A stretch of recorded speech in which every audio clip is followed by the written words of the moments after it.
Welcome back. I want to talk today about the importance of having sufficient, ample quantities of saturated fat in your diet the older you become. Now, if you're a person who wants to keep your radiance, your vitality, your zest for life, that wonderful aura of magnetism that you had when you were younger, then saturated fat is your ticket to be able to do that. Okay, it will enable you to moisturize your body from the inside out so that you have softer, smoother skin. Your hair stays shiny and soft. You don't get that crepiness that women often get, and men, on the arms or legs, because it's being moisturized internally. Okay, plus you just have this aura around you that's just it's attractive. Okay, it's what makes a man attractive and a woman attractive when they have their hormones firing well. Now, most of us have been told that it's normal and natural for these hormones that we had plentiful amounts of when we were younger to start to decrease and even just totally disappear as we get older, and that we end up being dried out. But no, that's not the case. It doesn't have to be that way. Now, luckily, I was born and raised in a time when there was no industrialized processed oils on the market. Hadn't appeared at all. In fact, all of our meals were and contained plenty of saturated fat in the forms of full cream butter, full cream ice cream, made with real cream, mind you. Nothing tastes like it that we used to have back in the 50s. And full cream milk with a big cap of cream in the bottle that was just delicious. Full cream butter, full cream cheeses, and plenty of fatty meat, fatty lamb, I'm in Australia, fatty beef. All of those things were part of my childhood and growing up, okay? And the men and the women went through change of life or menopause in a very different way than people do today. A lot of them would say they breezed through that time, okay? They didn't suffer in ways that a lot of women in particular do with menopause. That just didn't happen. Why? Because they were getting the nutrients they needed to keep those hormones going. And so as a consequence, what happened in the 60s was the whole of our eating got changed, and with dire results. Look at the size of this butterfly, my goodness. So it was the introduction of the skinny era, I'll call it. Everything was skim milk, low fat cheese, low fat cream, low fat everything. Saturated fat was demonized and pushed out of the food chain as much as possible. And it was made the culprit for heart attack, an early heart attack, and clogged arteries, strokes, weight gain, impossible to lose weight. All of these things have been shown now to be completely false.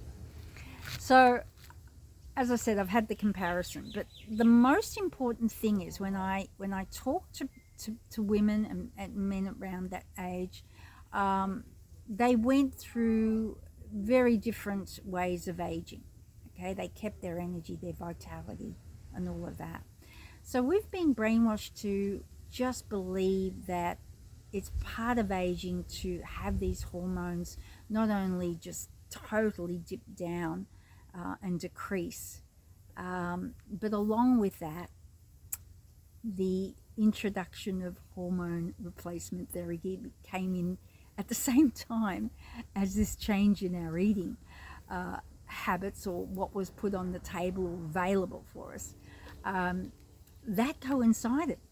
So women who found they were suffering more through menopause had this now pharmaceutical option of having HRT. They could go to the doctor and get a script for synthetic hormone replacement that would enable them to breeze through menopause. Now, of course, we didn't know the connection then between saturated fat and hormones and how important it is. But of course, all of this is coming out now. So I want to just impress upon you, if you are having zero carb and you're not having enough fat, please keep it up, because the older you become, you're going to need it more if you want to sail through your older years with all the things that you want for yourself. Okay? Now, as an ex-vegan, I went through menopause as a vegan, and I did go through the symptoms of night sweats and dryness, mood swings, a bit of depression, irritability that we all associate with menopause because we've been taught to. And so there was an alternative that came onto the market, which was bioidentical hormones. And of course I thought, wow, that's a great alternative because it will suit my plant-based mindset. They were obtained from plants, and often soy, because it mimicked estrogen in particular, or progesterone. And yam was also another one, but on the long term it didn't live up to what it was espoused to be. So a lot of women then just kind of got conditioned to just, this is how it's going to be, acceptance. So now I've come back on zero carb. Some things have changed, and I must notice the first time around, I did notice, I should say, was my pubic hair got darker. So that's telling me that, my reproductive hormones are being, kicked up again, and the pubic hair started to get a bit thicker. Also, the hair on my head started to change. I'd get thicker hair, and also the grey and the white that was coming through would start to get some more pigment colour back in. So these are all visual examples of your hormones being replenished in some ways, and they're functioning better. Plus my moods were better. I was able to sleep. Now back in the 50s, we were all told to have a glass of full fat creamy milk before bed. It would enable us to sleep better, and of course it had melatonin in it and all these other nutrients that would promote deep sleep. Of course, now I have butter, and that helps me sleep incredibly well and satiates me. So what I really just want to get across is not to hold back too much on the fat, because it is a program, and it was made up to bring in all these other foods that of course we can see now have led to a massive increase in diabetes, in obesity, heart disease. It's been shown saturated fat is not the culprit.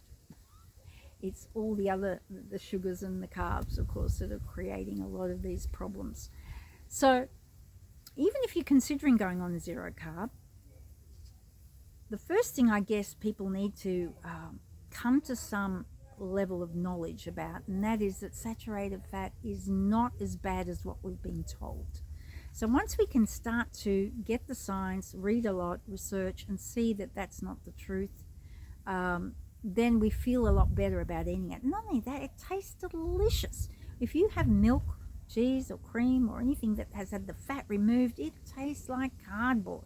It doesn't have any really satiating and the taste sensation, the pleasure that we get from that. So a lot of people back in, I remember in the 70s, they'd go on these diets and they'd go, oh God, everything just tastes tasteless, because they've had the fats taken out. That was the trend back then. Take the fats out.